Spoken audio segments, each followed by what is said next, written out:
വിശുദ്ധ ഗ്രന്ഥത്തിലെ 27-ാം സങ്കീർത്തനം. കർത്താവിൽ ആശ്രയം.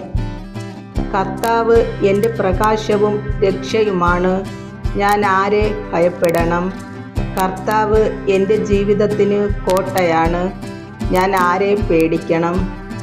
എതിരാളികളും ശത്രുക്കളുമായ ദുർവൃത്തർ ദുരാരോപണങ്ങളുമായി എന്നെ ആക്രമിക്കുമ്പോൾ അവർ തന്നെ കാലിടറി വീഴും.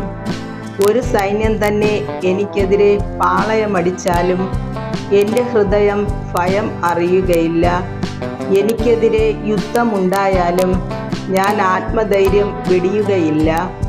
ഒരു കാര്യം ഞാൻ കർത്താവിനോട് അപേക്ഷിക്കുന്നു, ഒരു കാര്യം മാത്രം ഞാൻ തേടുന്നു, കർത്താവിൻ്റെ മാധുര്യം ആസ്വദിക്കാനും കർത്താവിൻ്റെ ആലയത്തിൽ അവിടുത്തെ ഹിതം ആരായാനും വേണ്ടി ജീവിതകാലം മുഴുവൻ അവിടുത്തെ ആലയത്തിൽ വസിക്കാൻ തന്നെ. ക്ലേശകാലത്ത് അവിടുന്ന് തൻ്റെ ആലയത്തിൽ എനിക്ക് അഭയം നൽകും. തൻ്റെ കൂടാരത്തിനുള്ളിൽ എന്നെ ഒളിപ്പിക്കും. എന്നെ ഉയർന്ന പാറമേൽ നിർത്തും. എന്നെ വലയം ചെയ്യുന്ന ശത്രുക്കളുടെ മുകളിൽ എൻ്റെ ശിരസ് ഉയർന്നു നിൽക്കും.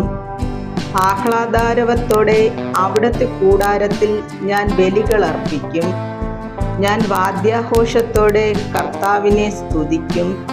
കർത്താവെ, ഞാൻ ഉച്ചത്തിൽ വിളിച്ചപേക്ഷിക്കുമ്പോൾ അവിടുന്ന് കേൾക്കണമേ. കാരുണ്യപൂർവം എനിക്ക് ഉത്തരമരുളണമേ. എൻ്റെ മുഖം തേടുവിനെന്ന് അവിടുന്ന് കൽപ്പിച്ചു. കർത്താവെ, അങ്ങയുടെ മുഖം ഞാൻ തേടുന്നു എന്ന് എൻ്റെ ഹൃദയം അങ്ങയോട് മന്ത്രിക്കുന്നു.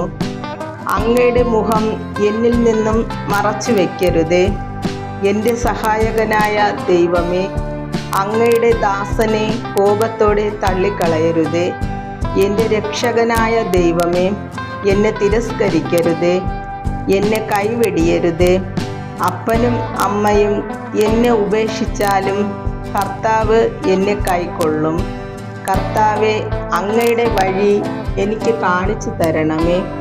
എനിക്ക് ശത്രുക്കളുള്ളതിനാൽ എന്നെ നിരപ്പായ വഴിയിലൂടെ നയിക്കണമേ. വൈരികളുടെ ഇഷ്ടത്തിന് എന്നെ വിട്ടുകൊടുക്കരുതേ. കള്ളസാക്ഷികൾ എനിക്കെതിരെ ഉയർന്നിരിക്കുന്നു. അവർ ക്രൂരത നിശ്വസിക്കുന്നു.